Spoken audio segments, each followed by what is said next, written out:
दोस्तों, एक गांव में एक पठान का छोटा सा परिवार रहा करता था।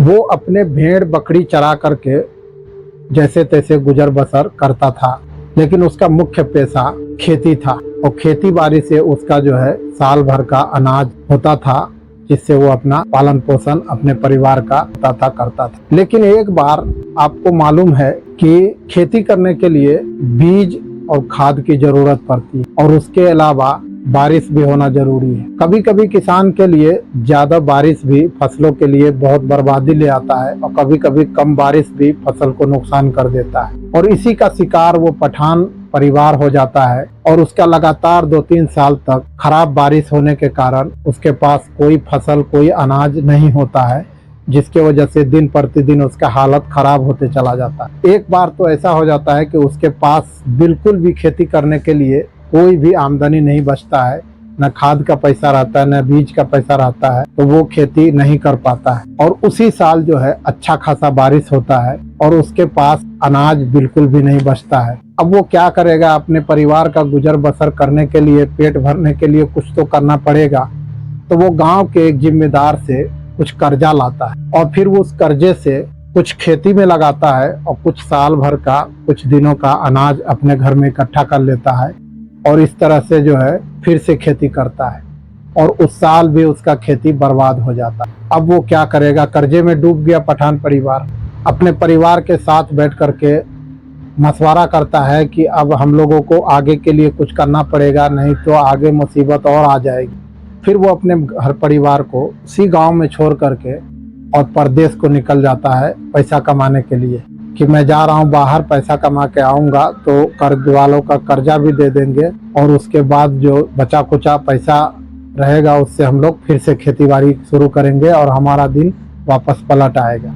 जैसे वो पठान घर से निकलता है वैसे वो कर्जदार जो है उसके परिवार को परेशान करना शुरू कर देता है। हद तो तब हो जाता है कि एक दिन पैसा मांगने के चक्कर में उसके झोपड़ी में आग लगा देता है और उस आग लगने के बाद उस झोपड़ी में उस पठान की लड़की और उसकी बीवी उसी झोपड़ी में रहता है। और उसकी लड़की जो है जिम्मेदार को और उसके लड़के को भागते हुए देख लेती है और वो दोनों माँ बेटी का उसी झोपड़ी में जल करके मौत हो जाती है। पठान जब कुछ अरसे के बाद अपने गांव को लौटता है तो देखता है वहाँ पे न कोई झोपड़ी है, न कोई घर है, न कोई परिवार है।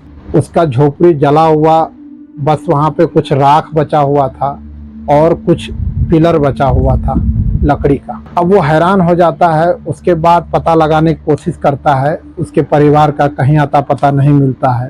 पठान का जो है हालत एकदम पागलों जैसी हो जाता है। अब वो जंगल जंगल में पहाड़ों में इधर उधर भटकने लगता है। एक दिन तंग आकर के पठान जो है खुदकुशी करने का फैसला कर लेता है कि अब मैं आत्महत्या कर लूंगा, मेरे रहने का क्या मतलब बनता है, मैं कोई दुनिया में मेरा कुछ बचा ही नहीं। तो वो चला जाता है एक नदी के किनारे। वहाँ पे एक मोटा सा पेड़ रहता है, वो पेड़ के नीचे बैठ के वो आखिरी इबादत में लग जाता है। और जैसे ही इबादत खत्म होता है वैसे ही वो पेड़ में रस्सी बांधता है और फांसी लटकने के लिए तैयारी कर लेता है। तभी अचानक से उधर से देखता है एक फकीर अल्लाहू अल्लाहू करते हुए जा रहा है। उस फकीर का नजर उस पठान के ऊपर पड़ता है, उसको जो है आवाज लगा के रोकता है और फिर वहां से आते उसको बोलता है कि आप जो करने जा रहे हो ये बहुत गलत बात, इससे आपके खुदा राजी नहीं होगा, उल्टे आपका आखिरत खराब हो जाएगा और आपका दुनिया तो वैसे ही तंग हाल में। मुझे पता है कि कुदरत ने आपके साथ बहुत बड़ा मजाक किया है, लेकिन हम ऊपर वाले के सामने कर ही क्या सकते हैं, बेबस। लेकिन एक खुशखबरी है आपके लिए, आप बैठो, मैं आपको कुछ बताता हूँ। वो पठान बैठता है, फकीर से गुजारिश करने लगता है कि बताइए मेरे हक में कुछ, ऊपर वाले ने अगर कुछ लिखा है, कुछ किया है तो बता दीजिए, नहीं तो मेरा इस दुनिया में रहने का कोई मतलब नहीं बनता है। फकीर बोलता है कि मुझे पता है आपका परिवार सब खत्म हो गया है, आप पूरी तरह से टूट चुके हो, आप जीना नहीं चाहते हो, लेकिन एक बात मैं आपको जो बताने जा रहा हूँ बहुत अच्छी बात है, बहुत आपके लिए फायदे की बात है। पठान खुश होता है, बोलता है बताइए जल्दी, मैं बहुत बेचैन हूँ इस बात को जानने के लिए, क्या है मेरे हक में कोई फैसला। फकीर बोलता है कि आपकी लड़की की आत्मा को अभी तक रूह को शांति नहीं मिला है, आत्मा इधर उधर भटक रही है। तो बोलता है मैं क्या? बोलता है आप घबराओ मत, ऊपर वाले की रहमो करम से आपकी लड़की का फिर से इस दुनिया में वजूद हुआ है और उसके मन में वो सारी बातें दबी हुई है और वो आपसे मिलकर के ही सारी बात बताएगी और वो आपको बताने के लिए परेशान है। अब आप उसकी तलाश में लग जाओ और वो जहाँ पे भी मिलेगी आपको वो सारी जानकारी, सारी मालूमात आपको हो जाएगी। अब पठान फकीर को पूछता है कि भला मैं इतने बड़े दुनिया में कहाँ ढूंढूं? अगर आप इतना बात बता ही रहे हो तो ये भी बता दो वो कहाँ मिलेगी। तो बोले कि मैं ज़्यादा तो नहीं बता सकता, लेकिन मैं इतना बता दूं कि वो जहाँ भी मिलेगी कोई स्कूल या मदरसे के पास मिलेगी। पठान जो है अब वहाँ से दर बदर भटकने लगता है। फकीर भी वहाँ से चला जाता है और वो जो है उसकी तलाश में लग जाता है। काफ़ी जगह घूमने फिरने के बाद जो है वो थक हार के एक बागीचा में लेट जाता है, आराम करने लगता है। तभी वहाँ पे एक स्कूल में छुट्टी होने की घंटी बजती है। पठान का अचानक से नींद खुलता है और वो जो है उस स्कूल की तरफ दौड़ के जाता है। जब वहाँ पे जाता है इधर उधर बहुत देखता है तो कहीं दिखाई नहीं देता है कुछ।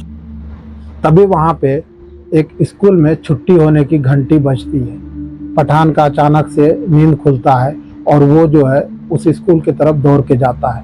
जब वहाँ पे जाता है इधर उधर बहुत देखता है तो कहीं दिखाई नहीं देता है कुछ।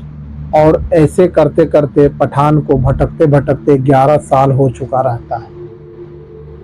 फिर दूसरे दिन कोई और बगीचे के पास वो लेटा रहता है। एक स्कूल में फिर से छुट्टी होने की घंटी बजती है और फिर वहाँ पे वो दौड़ पड़ता है। और जब वो वहाँ पे जाता है तो देखता है 11 साल की एक लड़की वहाँ पे इधर उधर अपने परिवार पेरेंट्स को ढूंढ रही है। इसका नज़र जैसे पड़ता है वो हूबहू इसकी लड़की के जैसे दिखती है। अब पठान को यकीन हो जाता है कि यही मेरी लड़की। लेकिन पठान को फकीर ये बात का चेतावनी दे दिया था कि उसको मिलना उससे आपके लिए इतना आसान नहीं है, उसको ढूंढना इतना आसान नहीं है, क्योंकि अब जो वो जिस घर में पैदा हुई है वो काफ़ी मालदार और काफ़ी बड़े घर में पैदा हुई है। और इस वजह से आप बहुत सावधानी, बहुत सतर्कता से उसको तलाश करिएगा और मिल जाए तो सावधानी से उससे मिलिए, बातचीत कीजिएगा। तो पठान को उस लड़की का शक्ल देख के उसको फकीर पे यकीन आ गया कि हाँ वो सही बात बोला। अब वो जो है जैसे उस लड़की की तरफ बढ़ता है उससे मिलने के लिए, तभी अचानक से उसके माँ बाप आ जाता है और वो लड़की को अपने कार में बैठा के अपने घर को लेके चला जाता है। उसके बाद पठान अब रोज उस स्कूल के सामने एक झाड़ी में छुप के और उस लड़की के छुट्टी होने के बाद देखने के लिए इंतजार करता रहता है। एक दिन जो है वो लड़की के माँ बाप को देर हो जाता है लेने के लिए आने में। तभी पठान जो है उस लड़की के पास पहुंचता है और उसके सर पे हाथ फेरता है और उसके बाद उसको एक दुकान पे लेके जाता है। वहाँ पे कुछ खाने का सामान दिलाता है। लड़की खुश हो जाती है और उसकी हंसी देख करके पठान के दिल को भी बहुत सारा सुकून मिलता है। उसके बाद तभी अचानक से उसके माँ बाप आ जाता है और वो लड़की को अपने गाड़ी में बैठा लेता है और लेकर के घर चला जाता है। रास्ते में उससे पूछता है ये सामान किसने दिया? तो बोले एक अंकल थे। तो बोले ऐसे अनजान आदमी से कोई भी सामान नहीं लेने का आज के बाद, ये बहुत गलत बात। और इसी तरह से जो है पठान उस स्कूल के पास अपना डेरा डाल देता है। थोड़े दिन के बाद फिर एक दिन उस लड़की के माँ बाप को बहुत ज़्यादा लेट हो जाता है और उस दिन पठान फिर उसको बुलाता है अपने पास और खाने का कुछ सामान देता है। काफ़ी देर तक बातचीत करता है और फिर उसको ले जा करके उसके घर के छोड़ देता है। जब उसके माँ बाप स्कूल के पास आता है वो इधर उधर देखता है, कहीं वो जब नहीं मिल पाता है उसको लड़की, तो फिर हार मान के जब वो घर पहुंचता है तो वहाँ पे देखता है उसका लड़की घर पे है। वॉचमैन से पूछता है तो बोलता है वहाँ पे एक आदमी आया था जो इसको छोड़ के गया। और उसके बाद फिर उसको बहुत चेताता है, डांटता है कि दोबारा आज के बाद उस आदमी से नहीं मिलना, उसके पास नहीं जाना। वो लड़की को उस पठान को देख के बहुत अच्छा लगता है। बोलते वो ऐसे नहीं है अंकल, मुझे उसको देख के बहुत अच्छा लगता है, मेरे को बहुत प्यार से बात करता है। और उसके बाद पठान को उसका घर का पता चल जाता है। अब वो उसके घर के इर्द गिर्द घूमने लगता है। एक दिन पठान उसके माँ बाप से रिक्वेस्ट करता है कि मुझे थोड़ा लड़की से बातचीत करना है, लेकिन उसके माँ बाप जो है इनकार कर देता है और उसके माँ को काफ़ी शक होने लगता है इस आदमी पे, पठान पे, और वो उससे बहुत दूर रखना चाहती है अपने लड़के। और वो अपने पति को बोल के पुलिस में शिकायत करा देता है और पुलिस आकर के उसको काफ़ी धमकाता है बहुत सारा चेतावनी दे करके उसको छोड़ देता है। उसके बाद पठान वहां से चला जाता। रात को अचानक से उसकी लड़की चौंक के उठ जाती है और जोर जोर से अब्बू अब्बू अब्बू चिल्लाने लगती है और इसी तरह से उसका बेचैनी बढ़ जाता है। अब उसके माँ बाप परेशान होने लगते हैं। फिर एक दिन अचानक पठान जो है रहा नहीं जाता है, वो उसके घर के इर्द गिर्द आ जाता है घूमने के लिए। तभी उस लड़की का नज़र पठान पे पड़ता है, दौड़ के पठान की तरफ भागती है और फिर उसको ही अब्बू अब्बू बोलने लगती है। ये बात को देख करके उसके माँ बाप को बहुत डर हो जाता है और वो जो है घबरा जाता है कि ये क्या हो रहा है। और उसके बाद जो है बहुत ज़्यादा गुस्सा हो जाता है, पुलिस को फ़ोन करके, और वो पठान को पकड़वा देता है। पठान को पुलिस लेकर के चला जाता है। उसके बाद से उसकी लड़की लगातार यही जो है प्रॉब्लम से जूझने लगती है। उसके पड़ोसी सलाह देता है कि इसकी किसी डॉक्टर को दिखाओ, साइको डॉक्टर को दिखाओ। तब वो कोई डॉक्टर के पास जब लेकर के जाता है तो बोलता है इसके अंदर कुछ भी नहीं है, ये बिल्कुल स्वस्थ है, अच्छी है, लेकिन इसके मन में कुछ बातें दबी हुई है जो ये किसी को बताना चाहती है, और ये जब तक नहीं बताएगी तब तक इसके मन को शांति नहीं मिलेगा, और अगर नहीं बताई तो ये दिन प्रतिदिन और इसका हालत खराब हो जाएगा। अब ये बात सुन करके उसके माँ बाप को काफ़ी चिंता होने लगता है। अब वो क्या करे, और वो इसी बात को जो है वो टेंशन में हो जाता है।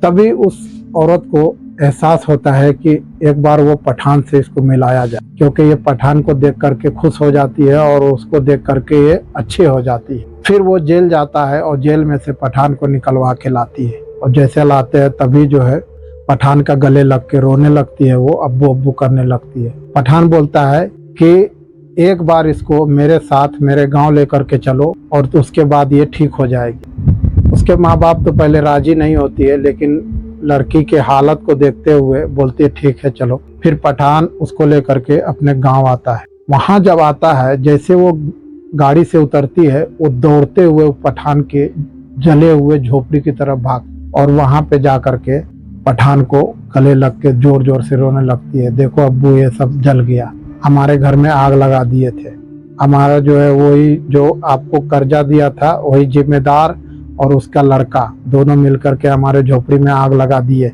मैं और मेरी अम्मी दोनों इसमें जल गए। मैं उसको देखा था भागते हुए, और वही हमारा जो है घर जलाया। तो ये बात सुनते ही सब हैरान हो जाता है, चौंक जाता है कि ना कभी ये इस गांव में आई, ना कभी इधर देखी, ना ये कभी पठान से मिली, लेकिन इतना सारा बात इसको कैसे बता रही है। तभी समझ में आया कि जरूर वही जो डॉक्टर बोला था कि इसके मन में कोई बात दबा है जो ये बताना चाहती है, वही यही बात है। और उसके बाद पठान को सारा बात बताने के बाद वो लड़की काफ़ी ज़ोर ज़ोर से रोने लगती है और उसके बाद बेहोश हो जाती है। और जैसे ही बेहोशी से उठती है, वो पठान को पहचानने से इनकार कर देती है और भागते हुए अपने असली माँ बाप के पास उसको गले लग के बोलते, मैं यहाँ कहाँ आया हूँ, यहाँ क्यों लेकर के आए हो, चलो अपने घर चलो। और फिर वहाँ से वो लड़की बिल्कुल ठीक होकर के अपने घर को चली जाती है। उसके बाद पठान जो है पूरा कुल्हाड़ी उल्हाड़ी सब ले करके और अपना उस जिम्मेदार से बदला लेने के लिए निकल पड़ता है। तभी गांव वाले उसको पकड़ लेता है और बोलता है कि ये सब करने की आपको कोई ज़रूरत नहीं है। काफ़ी साल पहले वो गांव का जिम्मेदार जो है एक सड़क दुर्घटना में पूरे परिवार के साथ मर गया, वो भी दुनिया से चला गया। और इस तरह से वो पठान का लड़की का भटकते हुए रूह को जो है सुकून मिलता है और वो लड़की की आत्मा को शांति मिलता है, और वहाँ से पठान एक नई जिंदगी की शुरुआत। तो ये थी दोस्तों छोटे से गांव के पठान की कहानी। कैसी लगी दोस्तों ये कहानी? अगर अच्छी लगी तो वीडियो को लाइक कीजिएगा, चैनल को सब्सक्राइब कीजिए, बेल आइकन दबाइए ताकि आने वाले कोई भी वीडियो का नोटिफिकेशन आप तक आए। इजाज़त दीजिए मुझे, फिर मिलते हैं कोई और कहानी के साथ। शुक्रिया।